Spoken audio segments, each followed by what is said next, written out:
Hello everyone, welcome to my channel. రోజులాగే ఈరోజు కూడా మీకు ఒక మంచి కథ తీసుకొచ్చాను. లేట్ చేయకుండా కథలోకి వెళ్ళిపోదాం. ఆంధ్ర ఒరిస్సా సరిహద్దుల్లో శ్రీకాకుళంకి 150 కిలోమీటర్ల దూరంలో ఒక అడవి ప్రాంతం ఉంది. అక్కడ బినవాడ అనే చిన్న గ్రామం ఉంది. చుట్టూ అడవి ప్రాంతం కావడంతో అక్కడ ప్రజలు దాదాపు అన్ని వస్తువులు వారపు సంతలోనే తీసుకుంటారు. సంత అంతా తిరిగి కావలసినవన్నీ కొనుక్కున్నాడు గోపి. తిరిగి వస్తూ కొంచెం దూరంలో ఉన్న గంజాయి పుంత వైపు వెళ్ళాడు. అది ఒక ఇసుక ప్రాంతం. పూర్వం అక్కడ రహస్యంగా గంజాయి పండించేవారు, కానీ ఇప్పుడు లేదు. కానీ సాధారణంగా అక్కడ ఎవరైనా దొంగలు దొంగతనం చేసి తెచ్చిన వస్తువుల్ని రహస్యంగా అమ్ముతారు. అవి చౌకగా లభిస్తుండడం వల్ల ఎవరో మంచి వాళ్ళు తప్ప చాలామంది అవి కొనుక్కుంటారు. ప్రస్తుతం అక్కడ ఎవరూ లేరు.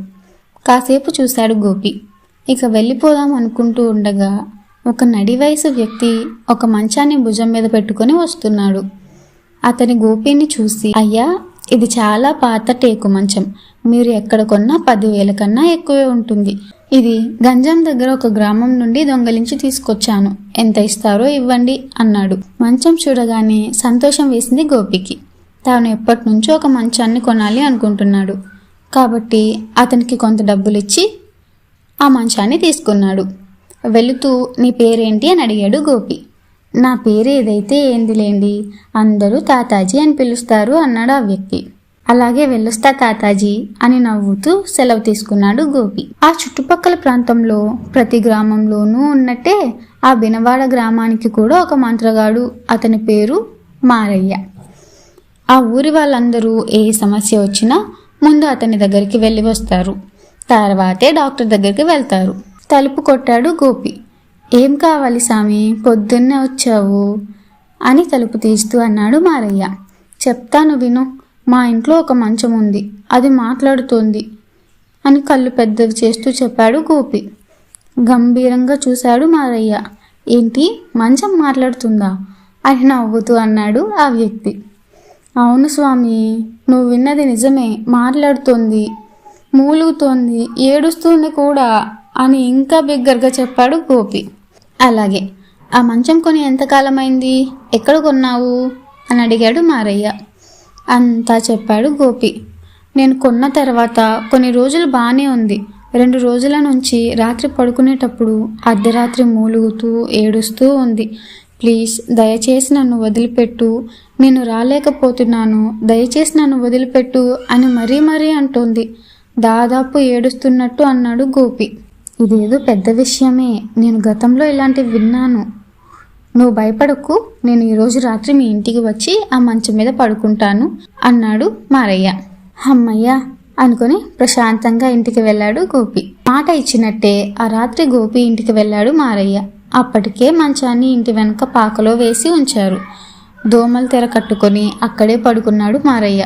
చుట్టూ ప్రహరీ ఉండడం వల్ల అడవి జంతువుల నుంచి భయం లేదు అనుకున్నాడు. హాయిగా నిద్రపోదాం అనుకున్నాడు. కానీ ఏదో తెలియని భయం, నిద్ర పట్టట్లేదు.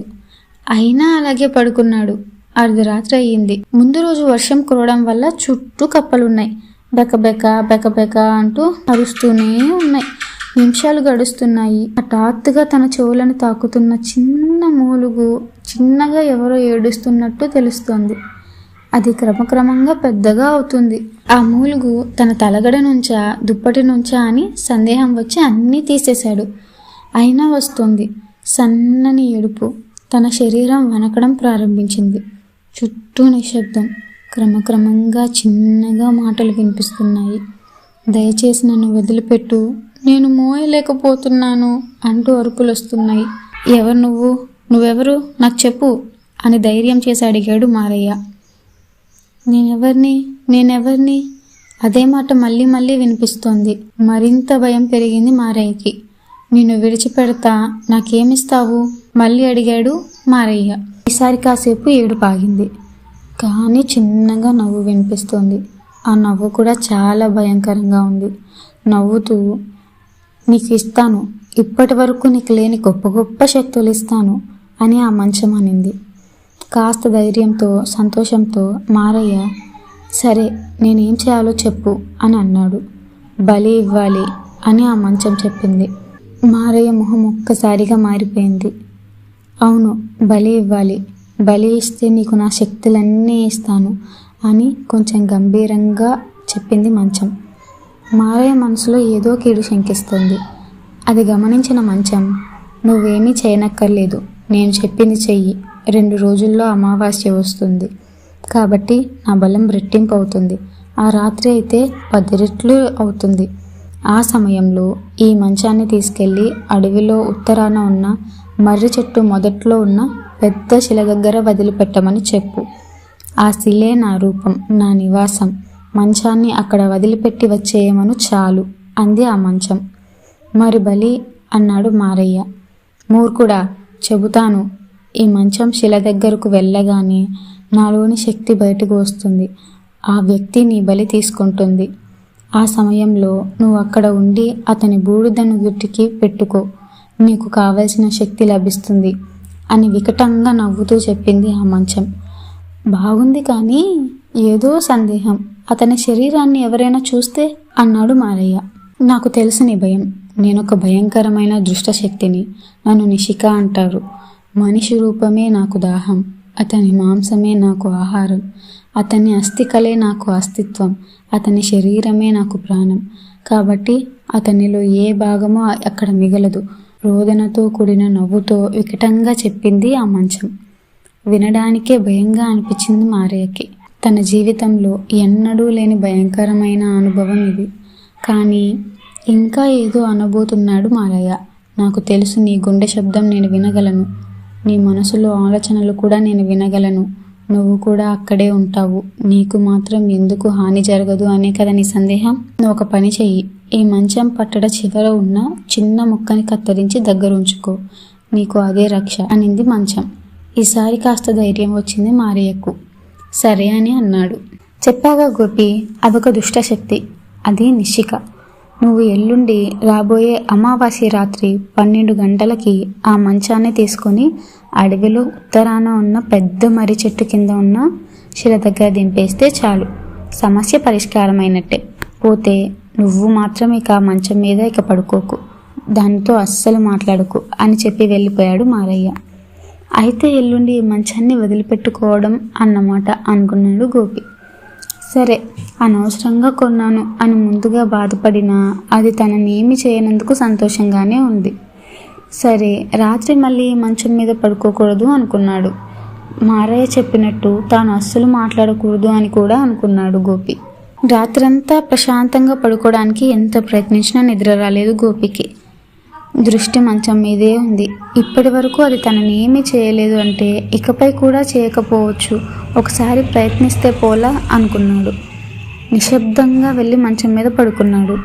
కొంతసేపు నిశ్శబ్దంగానే గడిచింది. అర్ధరాత్రి హఠాత్తుగా మళ్ళీ మూలుగులు వినిపించాయి.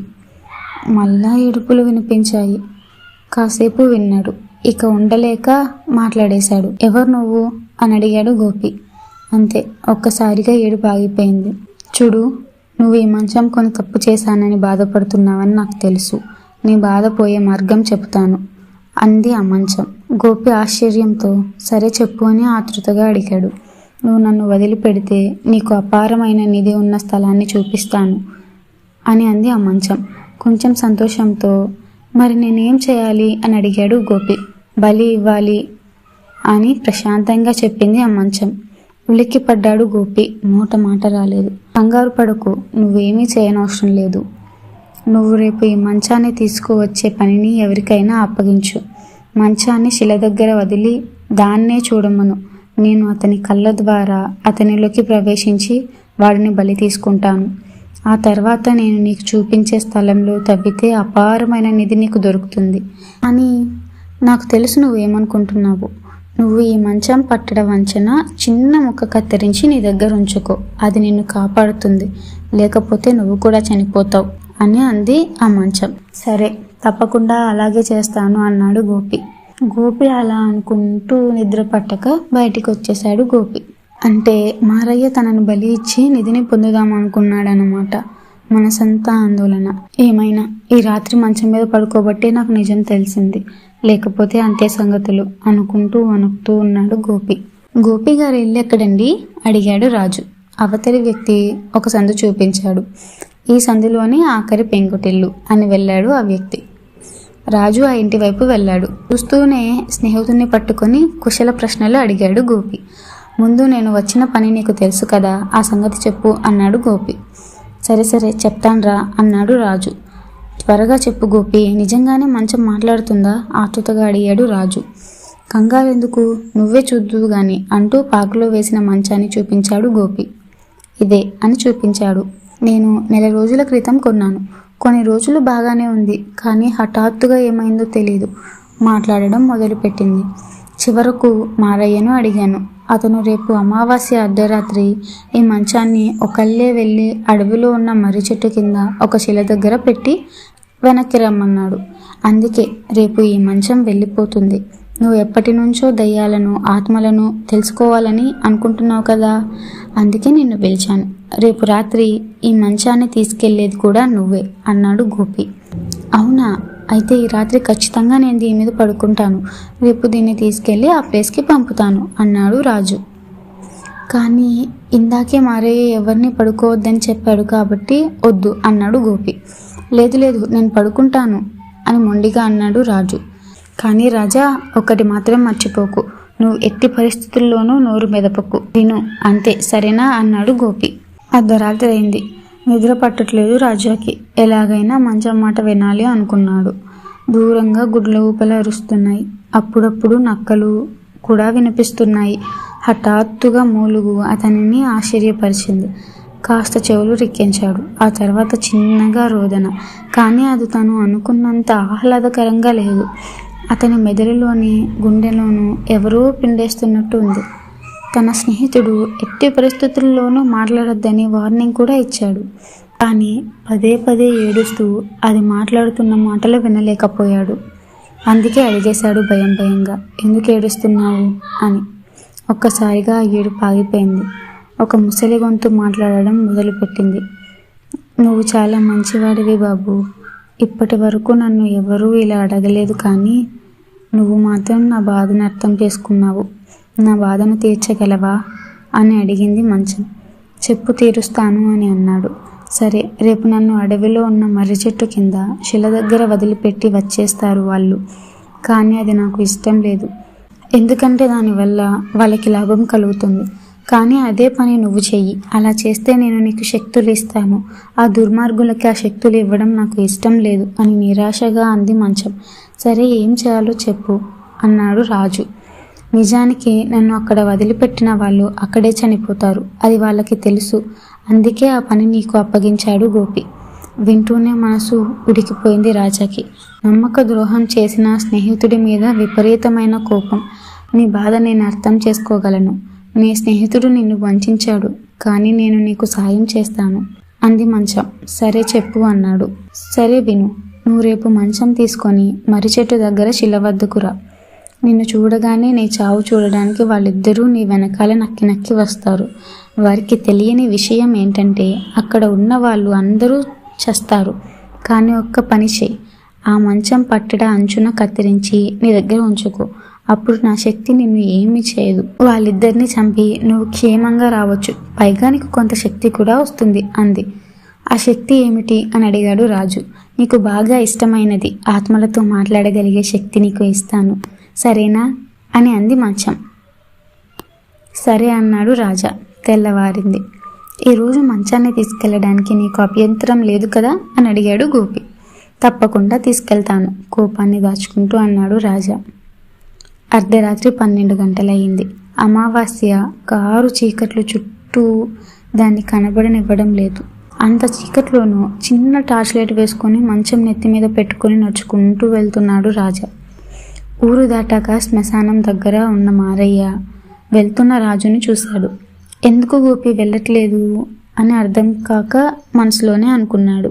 ఈలోగా రాజా వెనక్కి వెళ్తున్న గోపి కూడా కనిపించాడు. వాళ్ళిద్దరూ వెళ్ళిన కాసేపటికి వాళ్ళిద్దరి వెనకాల వెళ్ళాడు మారయ్య. చుట్టూ చీకట్లు, కీచరాళ్ళు అరుపులు, అప్పుడప్పుడు గాలికి చెట్లు ఆకులు శబ్దాలు చేస్తున్నాయి. అప్పుడప్పుడు పొదల్లో ఏవో ఆడుకుంటున్నట్టు శబ్దాలు వస్తున్నాయి. వాటి మధ్య తీవ్రమైన ఉత్కంఠతో చెమటలు పడుతున్నా లెక్క చేయకుండా ఆయాసపడుతూ వెళ్తున్నాడు రాజా. అతని వెనుక నిశ్శబ్దంగా గోపి, అతని వెనుక మారయ్య, ముగ్గురు దూరం దూరంగా వెళ్తున్నారు. దట్టమైన మేఘాలు ఎప్పుడైనా వర్షించడానికి సిద్ధంగా ఉన్నాయి. గాలి వేగం పెరిగింది. ఎండిపోయిన చెట్లు కొమ్మలు అప్పుడప్పుడు విరిగి కింద పడుతున్నాయి. ఆ శబ్దానికి చిన్న చిన్న జీవులు పరిగెత్తడం మొదలుపెట్టాయి. రాను రాను శబ్దాలు పెరిగాయి. కీచురాళ్ళు రోదలతో పాటు గుట్లగూబల అరుపులు, పాముల బుసలు, నక్కల ఊళ్ళు, తోడేళ్ల అరుపులతో ఆ ప్రదేశం భయంకరంగా మారిపోయింది. కానీ ఆయాసపడుతూనే ముందుకు వెళ్తున్నాడు రాజా. అతను అనుకున్న మర్రి చెట్టు రానే వచ్చింది. దాని కింద 5 అడుగుల పెద్ద శిల. గోపి నిన్న చెప్పాడు, పూర్వం ఆ శిల దగ్గర చాలా కాలం పాటు బలులు ఇచ్చేవారట. క్రమక్రమంగా ఆ దుష్టశక్తి బాధ తట్టుకోలేక ఊరు అక్కడి నుంచి వెళ్ళిపోయిందట. అప్పుడు అదంతా అడవిగా మారిందట. మంచాన్ని శిల దగ్గర దింపాడు రాజు. అప్పుడు ఏం జరుగుతుందో చూడాలి అనుకుంటూ 2 అడుగులు వెనక్కి వేశాడు. అతనికి మరో 3 అడుగుల వెనక గోపి, అతనికి మరో 3 అడుగుల వెనక మారయ్య. అందరి దృష్టి ఆ మంచం మీదే ఉంది. హఠాత్తుగా ఒక వెలుగు మినుకు మినుకుమంటూ ఆ వెలుగు క్రమంగా పెద్దదై దాని చుట్టూ ఉన్న మొక్కలను, చెట్లను ఆక్రమించింది. ఆ వెలుగు మరింత ఎక్కువైంది. అవి వెలుగు రేఖలు కాదు, కాలరాత్రి యముని పాశాల్లా ఉన్నాయి. ఆ వెలుగు వారి కళ్ళను మూసేసింది. వారిలోన నవనాడులు కుంచించిపోతున్నాయి. ఏం జరుగుతుందో తెలుసుకునే పరిస్థితి లేదు వారికి. వారిలో ఉన్న రక్తాన్ని పీల్చేసింది, శరీరాన్ని కాల్చేసింది, ఎముకలను బూడిదగా మార్చేసింది. చూస్తుండగానే ఆ ముగ్గురిని తనలోకి లాగేసుకుంది. అతి భయంకరమైన ఆ దుష్టశక్తి దాటికి అక్కడ బూడిద కూడా మిగలేదు. అంతా కొన్ని నిమిషాల్లోనే జరిగిపోయింది. ఆహారం దొరికిన సంతృప్తితో అది శాంతించింది. చూడడానికి వచ్చిన గుడ్లగూబలు తమ పని అయిపోయినట్లు అక్కడి నుంచి ఎగురుతూ వెళ్ళిపోయాయి. కాసేపటికి అంతా ప్రశాంతంగా అయిపోయింది. చుట్టూ నిశ్శబ్దం. ఈలోగా దూరం నుంచి మెల్లగా అడుగుల చప్పుళ్ళు. నెమ్మదిగా నడుస్తూ అక్కడికి వచ్చాడు ఓ నడివయసు వ్యక్తి, తాతాజీ. తాతాజీ వికటంగా నవ్వి ఆ శిలకు దండం పెట్టుకున్నాడు. తాతాజీ ఆ మంచాన్ని నెత్తిమీద పెట్టుకున్నాడు. అక్కడి నుంచి నడుచుకుంటూ వెళ్ళిపోయాడు. రేపు ఉదయం అశ్వాపురం సంతలో అమ్మాలి అనుకున్నాడు మనసులో. క్రమక్రమంగా అతను దూరమయ్యాడు. అసలు ఏం తెలియని దానిలా అలాగే నిశ్చలంగా ఉంది ఆ శిల.